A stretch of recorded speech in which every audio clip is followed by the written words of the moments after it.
días, ¿cómo están? Bienvenidos a una nueva clase de la Escuela Dominical de Adultos A.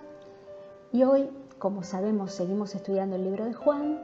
Hoy vamos a hablar del capítulo 2 y vamos a estudiar un relato muy conocido que se encuentra en Juan 2, del 13 al 25.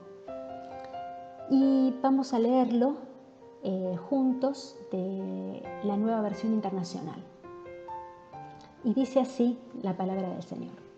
Cuando se aproximaba la Pascua de los judíos, subió Jesús a Jerusalén y en el templo halló a los que vendían bueyes, ovejas y palomas, e instalados en sus mesas a los que cambiaban dinero. Entonces, haciendo un látigo de cuerdas, echó a todos del templo, juntamente con sus ovejas y sus bueyes. Regó por el suelo las monedas de los que cambiaban dinero y derribó sus mesas. A los que vendían las palomas les dijo: saquen esto de aquí. ¿Cómo se atreven a convertir la casa de mi padre en un mercado? Sus discípulos se acordaron de que está escrito: el celo por tu casa me consumirá. Entonces los judíos reaccionaron preguntándole: ¿qué señal puedes mostrarnos para actuar de esta manera? Destruyan este templo, respondió Jesús, y lo levantaré de nuevo en 3 días. Tardaron 46 años en construir este templo, ¿y tú vas a levantarlo en 3 días? Pero el templo al que él se refería era su propio cuerpo. Así pues, cuando se levantó de entre los muertos, sus discípulos se acordaron de lo que había dicho y creyeron en la Escritura y la palabra de Jesús. Mientras estaba en Jerusalén durante la fiesta de la Pascua, muchos creyeron en su nombre al ver las señales que hacía. En cambio, Jesús no les creía porque los conocía a todos. No necesitaba que nadie le informara nada acerca de los demás, pues él conocía el interior del ser humano.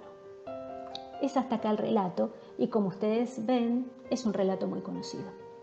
Ahora a mí me gustaría que pudiéramos viajar con la imaginación a los tiempos de Jesús, que pudiéramos ubicarnos en el lugar en donde estaban ocurriendo estas cosas y pudiéramos ver un poco cómo era la vida de los judíos en ese tiempo, en ese momento, cuando estaba Jesús con ellos. Entonces, los invito a ver un video donde aparece una maqueta, donde vamos a poder disfrutar de lo que es una recreación obviamente, en 3D, de lo que era el templo, donde ocurre toda esta historia. Entonces, ¿lo vemos?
Muy bien, aquí lo que estamos viendo es los restos de ese templo tan hermoso que era el templo de Herodes o segundo templo. Esto que estamos viendo acá es el Muro de los Lamentos. Es precisamente el lugar donde los judíos y todos los peregrinos y visitantes van, pero los judíos especialmente van a llorar allí la destrucción de este segundo templo. ¿Por qué decimos segundo templo? Vamos a hacer un poquito de historia. El primer templo fue el templo de Salomón. que fue, y podemos leerlo, en la historia de Salomón, el hijo de David, fue él quien levantó con mucho esplendor y mucho lujo un templo en Jerusalén. Este segundo templo fue construido por Zorobabel en la época de Esdras, después de que Babilonia había arrasado con el primer templo y, como todos ustedes saben, había llevado todos los utensilios de la casa de Jehová, y en ese tiempo Daniel fue también deportado a Babilonia. Lo podemos leer también en el libro de Daniel. En el libro de Esdras se encuentra la construcción de este segundo templo, que no tiene el esplendor del primero, pero aún así era bellísimo. Entonces, lo que vemos en este relato es que la palabra templo atraviesa totalmente de punta a punta este relato. Es la palabra clave, templo. El templo también era la institución, el lugar donde giraba toda la vida social de los judíos en ese momento. Era la vida religiosa, también se recaudaban impuestos, tenían la sede judicial, y allí estaba obviamente todo lo que es la estructura religiosa de ese tiempo. Y esta historia ocurre allí en el templo. Como dice el relato, Jesús llega al templo y se encuentra con un cuadro que vamos a tratar de recrear. Ustedes imagínense, la fiesta de la Pascua era una de las más importantes para el pueblo judío, sigue siéndolo. Ellos recordaban la liberación de Egipto. Ustedes recuerdan el relato, los cabritos o los corderitos sin mancha de un año que debían comerse rápidamente y su sangre guardarse y pintar los dinteles de los ingresos de la vivienda para que el ángel de Jehová, cuando pasara, no tocara ese lugar. Es la muerte de los primogénitos. Y ellos festejan esta liberación de la esclavitud del pueblo de Egipto. Bien, era una fiesta muy importante. Entonces llegaban peregrinos de todas partes a Israel a adorar y a participar de esta fiesta. ¿Qué pasa? Se hacían sacrificios, ¿no es cierto? Entonces, el peregrino que venía de lejos, le era muy costoso y muy engorroso traer su propio animal. Entonces, ¿qué hacían? Lo compraban en el templo. Eso era algo que estaba pactado como para tener un beneficio. Ahora, el sacerdote era el que decía si ese animal era perfecto para el sacrificio o no. Entonces hacía una certificación de que ese animal estaba en condiciones, ¿sí? ¿Qué pasa? Si yo traía mi animal desde mi casa y me encontraba llegando al templo y el sacerdote me decía, no, mirá, tiene este defecto, no sirve, tenía que obviamente comprar un animal allí. Y esto se había hecho un negocio tan grande en donde los sumos sacerdotes estaban involucrados y sus hijos en esto y se quedaban con un porcentaje de las ventas, y además se remarcaba muchísimo más estos animales. Nada ajeno a lo que se ve hoy, ¿no? Había todo un negociado ahí atrás y obviamente la Pascua era una de las fiestas más importantes, había mucha más gente, entonces muchas más oportunidades de negocio. Lo mismo pasaba con los cambistas. ¿Por qué había cambistas, arbolitos allí, cambiando el dinero? Porque hay un impuesto que se pagaba una vez al año, pagaban los hombres mayores de 20 años, una vez al año un impuesto en el templo que debía ser pagado con las monedas judías, porque eran las más puras en plata y no tenían impreso en sus caras ningún ídolo ni ninguna imagen. Entonces las únicas monedas que recibía el templo eran estas monedas judías. Por eso los peregrinos que traían otra moneda, otro dinero, debían cambiarlo por estas monedas, obviamente remarcado, como si nosotros hoy recibiéramos solamente dólares, una cosa así. Entonces estaban estas personas allí haciendo ese cambio y de esto también había un porcentaje que se quedaban la casta religiosa. Ustedes imagínense, eran los patios esos grandes que había hecho Herodes en la modificación del segundo templo. Herodes había querido congraciarse también con Roma y había agregado al templo unos patios que se llamaban los patios de los gentiles. Probablemente allí estaban los animales. Pero imagínense, había bueyes, había ovejas, había palomas, habría cabritos también, los cambistas, el dinero.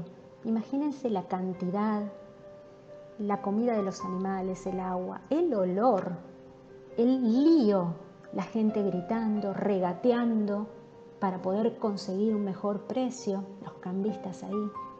Y llega Jesús y se encuentra con todo esto. Ahora, cuando pensamos un poco, ¿cuál era la idea del templo?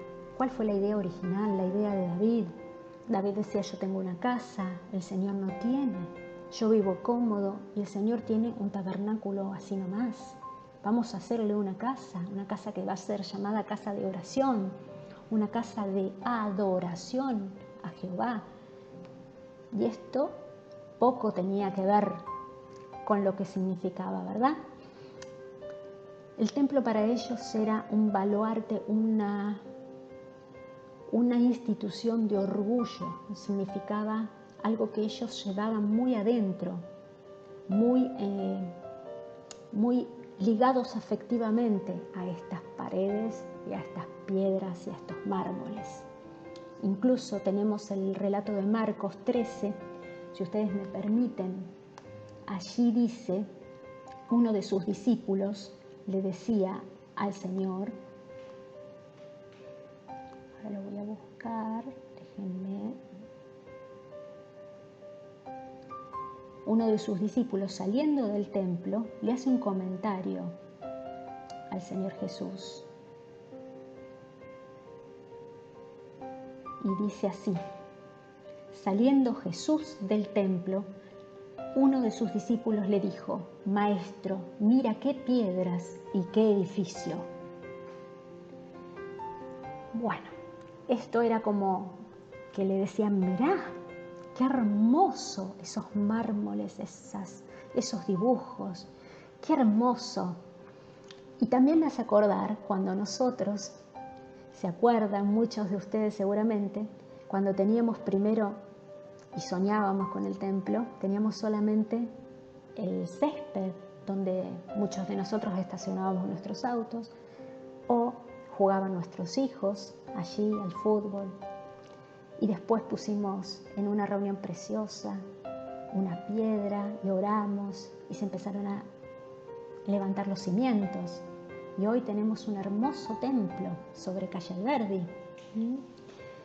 Me hace acordar también el sentimiento que tenían estos judíos por sus raíces y por este símbolo tan importante que era ese templo, ¿no? Y ellos admiraban ese lugar y lo veían hermoso. Igual que nosotros podemos hacerlo hoy cuando pensamos en nuestro templo de Calle Alberdi, ¿no? Ahora, ¿qué pasa con esto? El Señor tiene esta actitud tan rara, ¿no? Se indignó, se enojó, se puso loco, diríamos hoy. ¿Qué es lo que habrá pasado por el corazón y la mente de Jesús para que Él tomara esta actitud? Creo que este punto nos incomoda un poco, ¿no? Porque nos agrada pensar más en el Jesús que te dice, tus pecados te son perdonados, o el Jesús que te dice, ni yo te condeno, vete y no peques más.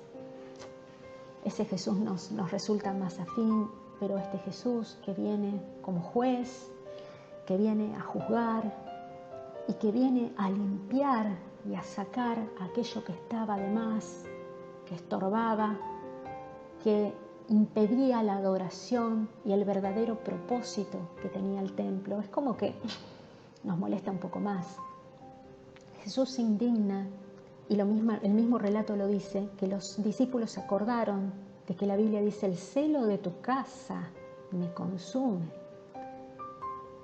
Él estaba íntimamente ligado con el Padre y podía sentir que no había adoración en ese lugar, que había corrupción, y fue un ataque directo a las instituciones religiosas y las instituciones económicas que lucraban con esto que era la necesidad del pueblo, que el pueblo seguramente hacía mucho esfuerzo para poder ir a festejar esta fiesta. Y él toma solo un látigo, en realidad lo arma ahí con unas sogas y empieza a sacar a todo el mundo afuera. Imagínense ustedes el lío. Imagínense lo que serían todos esos animales, la comida, el agua que les tendrían que dar, los aromas, la gente regateando. ¿Cómo habrán quedado? Solamente Jesús sacó a todo el mundo fuera. Le dijo a los de las palomas, levanten eso y salgan de acá. Tiró las mesas de los cambistas, tiró todo el dinero por el piso. Los discípulos, ¿cómo se habrán quedado?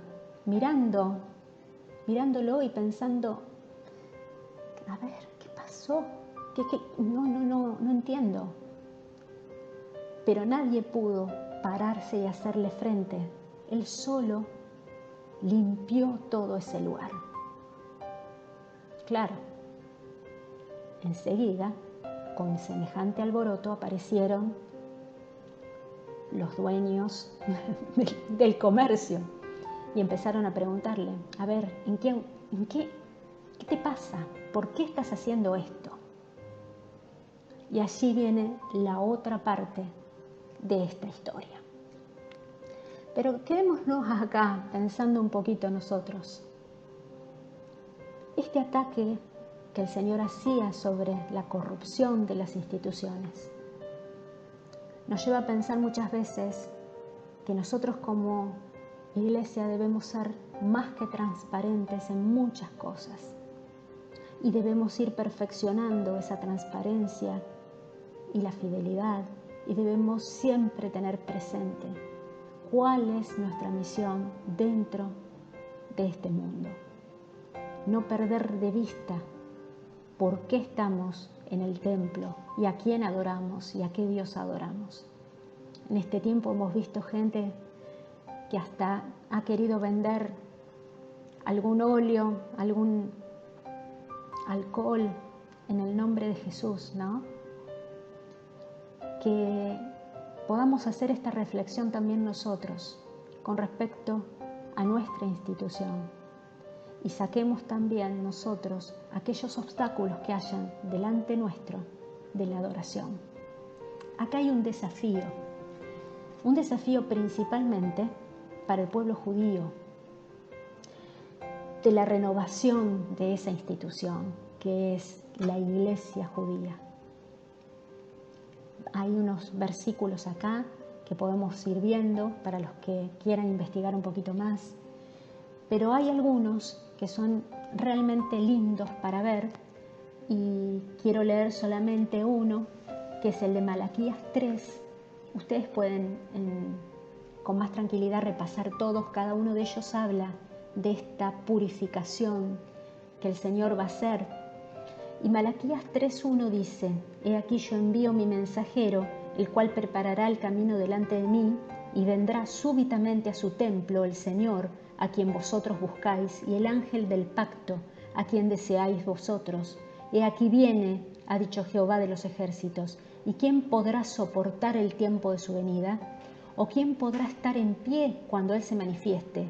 Porque Él es como fuego purificador y como jabón de lavadores, y se sentará para afinar y limpiar la plata, porque limpiará a los hijos de Leví, los afinará como a oro y como a plata, y traerán a Jehová ofrenda en justicia, y será grata a Jehová la ofrenda de Judá y de Jerusalén, como en los días pasados y como en los años antiguos. Este es un desafío de purificación para el pueblo de Israel. Ahora vamos a la segunda parte de este relato. Dejamos a Jesús limpiando el templo, en medio de todo este griterío, aparecen los judíos. Y entonces le dicen, ¿y vos quién sos? Otra vez. Siempre van por el mismo lugar. A ver, ¿en qué nombre de quién? ¿Cuál es tu autoridad? ¿Quién sos vos? No te reconozco. Siempre tratando de recortar la autoridad del Señor. ¿Y qué hacen? Le piden una señal. A ver, ¿cuál es esa señal?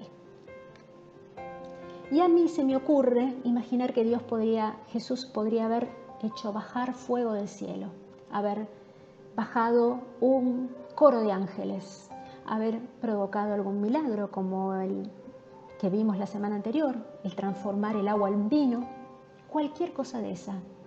Pero Jesús simplemente le dice, destruyan este templo y yo lo voy a levantar en 3 días. Claro, los judíos se lo tomaron en forma literal, pero en realidad la señal, la verdadera señal de que Él era Jesús, el Cristo, era su muerte y resurrección. Y Él estaba hablando del templo de su cuerpo, estaba hablando de sí mismo, estaba hablando de cómo Él iba a verter su sangre en la cruz del Calvario. Bueno, ese templo fue arrasado. Ese lugar que era de culto, de orgullo para los judíos, finalmente hoy, como vimos antes, solamente queda un muro de los lamentos. La Biblia dice en 1 Corintios que el templo del Espíritu Santo somos nosotros.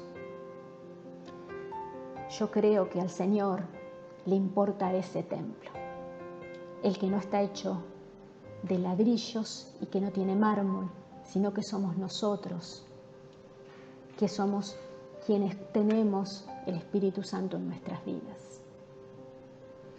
Bien, y ahora, entonces, para pensar, supongamos que tenés que escribir el relato del templo, que tenés que escribir cómo sería este relato en tu vida. ¿Qué cosas tendría que Dios y el Señor Jesús sacar fuera del templo de tu vida para que haya una verdadera adoración, una adoración pura, para que el Señor te refine, como leíamos recién, como a la plata, como al oro? ¿Qué cosas hay que están estorbando allí la adoración verdadera? Y quiero terminar repasando un poco el propósito del templo. Miren, el primer templo que se levantó, que lo hizo Salomón, ustedes lo pueden leer completo. Hay una oración que hace Salomón cuando está de rodillas delante de todo el pueblo, allí, dándole gracias a Dios por permitirle inaugurar el primer templo judío.